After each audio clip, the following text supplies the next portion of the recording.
Hello mga kaguro! Ito ang aming counting aqua bag. Halika kayo, tuklasin natin kung ano ang nasa loob nito. Ipapakita namin sa inyo kung paano buksan ang ating counting aqua bag.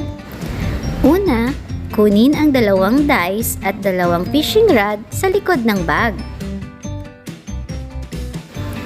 At pagkatapos ay dahan-dahang buksan ang ating counting aqua bag.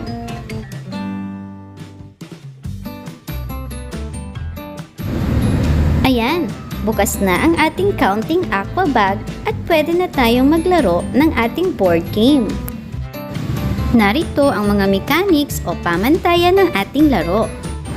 Una, pumili ng 2 bata upang magsilbing manlalaro. Uupo sila sa harap ng ating ocean board.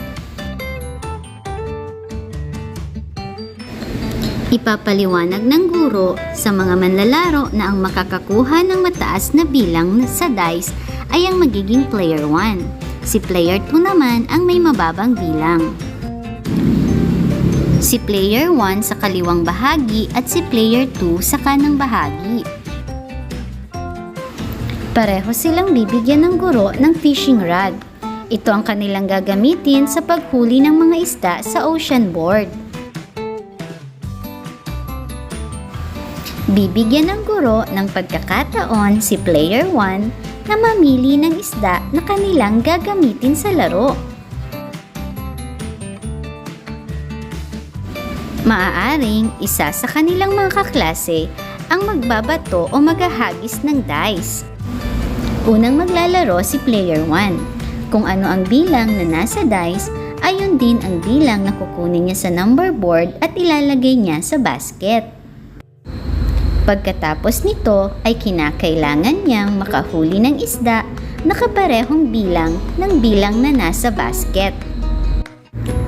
Ang goal ng larong ito ay mabilang ng mga manlalaro ang kanilang nahuling isda. Kinakailangan na magtugma ang nahuling isda sa bilang na nasa basket.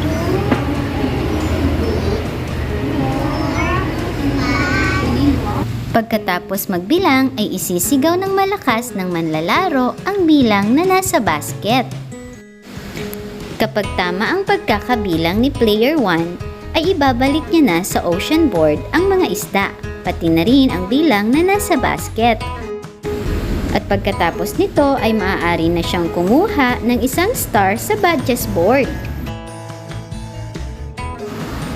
Kailangan ulitin ang proseso ng laro para naman kay player 2.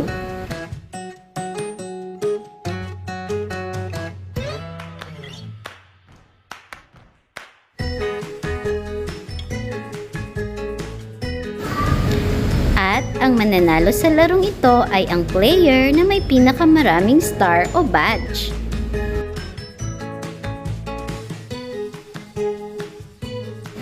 Happy playing, everyone!